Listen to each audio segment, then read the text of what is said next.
ازيكم يا بنات عاملين ايه؟ في فيديو النهارده هنعمل مع بعض غرزة جديدة وحلوة جدا وهتفيدك في كذا حاجة. لو كنتي هتعملي مثلا لياقة او اسورة او اي حاجة حابة ان يكون فيها مطة او حاجة نوعها استرتش شوية. وكمان يكون فيها حاجة بارزة شوية. خلينا ندخل في الغرزة على طول.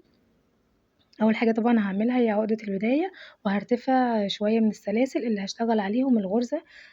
دي طبعا حاجه تجريبيه، انت هيكون عندك عدد ثابت للشغل اللي انت بتعمليه. هزود على السلاسل اللي انا ارتفعتها دي 3 سلاسل كمان،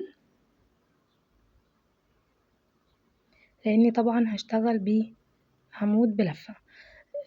دلوقتي طبعا هنفتكر تاني مع بعض العمود بلفة. هلف الإبرة على الخيط وهدخل في السلسلة، هطلع من سلسلتين وكمان من سلسلتين تاني. هلف الخيط على السنارة وهدخل في الإبرة، هلاقي عندي 3 لفات على الإبرة، هطلع من 2 هستمر بنفس الطريقة. السطر الأول طبيعي خالص، مش هعمل فيه أي شغل لحد ما أخلص عدد السلاسل اللي أنا عملتها.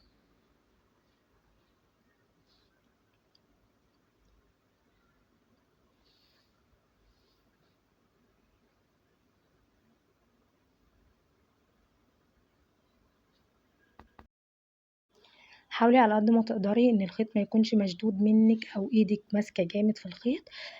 هوي او ارخي ايدك شويه بحيث ان الشغل يطلع عندك كويس، ما يطلعش ماسك كده، لان احنا بنعمل غرزه اساسها ان هي تكون ستريتش شويه. وصلت كده لاخر عمود، ودلوقتي ده الشكل اللي هو غرزه العمود العاديه. هلف بقى الشغل وهرتفع بيه كمان 3 سلاسل.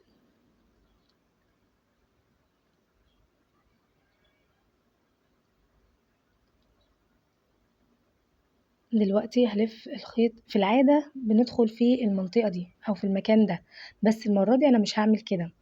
أنا هدخل في العمود نفسه، مش في قلب الخيط بتاع العمود، لأ، في الفتحات اللي ما بين العمود.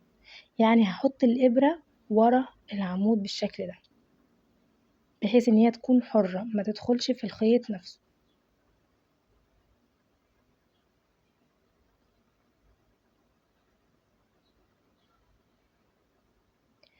دلوقتي هلف كده على الإبرة، هلف كده وهبدأ إن أنا أعمل غرزة العمود العادية خالص، بس كل الفرق إن أنا مش هدخل في السلاسل اللي هي بتاعتها، هدخل بس ورا العمود. دلوقتي ده كده أنا شكلت أول عمود. دلوقتي هاجي للعمود التاني، أنا همشيها بالظبط كده: عمود خلفي، عمود أمامي، عمود خلفي، عمود أمامي.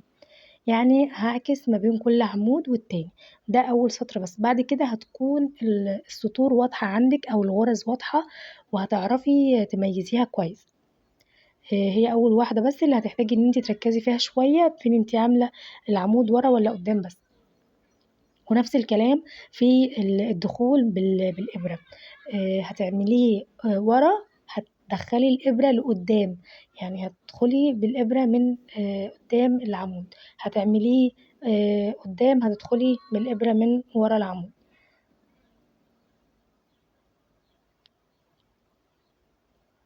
وزي ما قلتلك هي بس بتكون صعبة في أول سطر، لحد ما العمدان نفسها بتبقى بارزة كده وبتوضحلك بعدين انتي هتخشي فين، والدنيا بتسهل معاكي.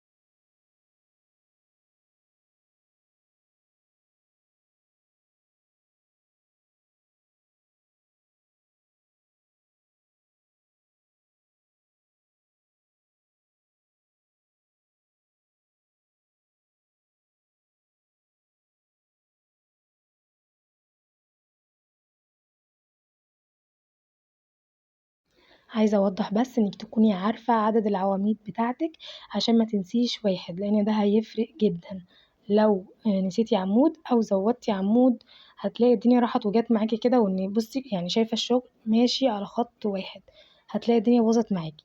إلى حدٍ ما الموضوع لسه مش واضح أوي، بس بدأت إن هي تظهر كويس الصفوف اللي هتبقى قدّام والصفوف اللي هتبقى ورا. ده كده من تاني سطر. من الأفضل إن أنتِ لو هتعملي كنار لحاجة إن هي تبقى مثلًا مش أقل خالص، خالص من 3 أو 4 عواميد بنفس الطريقة، عشان تبقى ظاهرة معاكِ وتدّيكِ شكل كويس. فدلوقتي هالِف بقى الشغل عشان أبدأ في تكوين السلسلة التانية. آآ هامشي على نفس الخطوات، يعني المرّة دي أنا مش هاعكس، تمام، اللي ورا هيفضل ورا واللي قدّام هيفضل قدّام.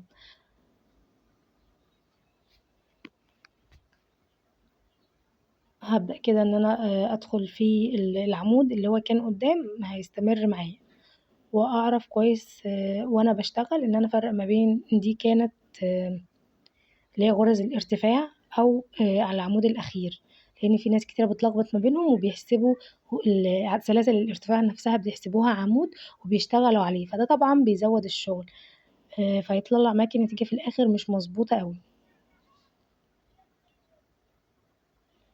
يبقى تاني كل فكرة الغرزة إن أنتِ بتعملي واحد لقدّام وواحد لورا، وبتدخّلي الإبرة في الفتحات اللي ما بين العواميد نفسها مش في العمود نفسه، مش في الخيط. بعد أول سطر الدنيا بتبقى واضحة معاكِ وبتبدأ إن هي الغرزة شايفين الغرزة بقت واضحة و والفروق بتاعتها بقت واضحة، حتى إنِّك تدخلي بالإبرة بقى سهل عليكِ والمكان بتاعها بقى يعني بارز شوية كده وما عادش فيه صعوبة أول سطر.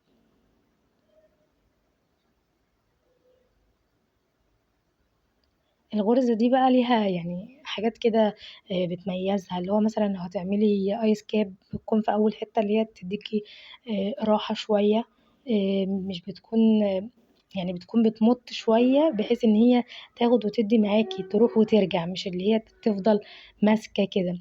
عندِك كمان لو هتعملي مثلًا الياقة البلوفر، لو هتعملي الإسورة بتاعته، لو هتعملي له كنار في الآخر، الحاجات دي بتكون حلوة بالغرزة دي علشان بتلِم معاكِ الشغل، فبدل ما يكون نازل واسع كده أو يدّيكِ shape مش لطيف، ده بيلِمّه وبيخلّيه stretch أكتر كده، وبيدّي شكل لذيذ يعني. بس زي ما قُلت لِك مش أقل من 3، 4 سطور علشان الغرزة تكون شكلها واضح وتكون حلوة معاكِ. شايفين؟ أنا هنا باحاول أفصل العمود عن غرز الارتفاع عشان ما ألخبطش ما بينهم.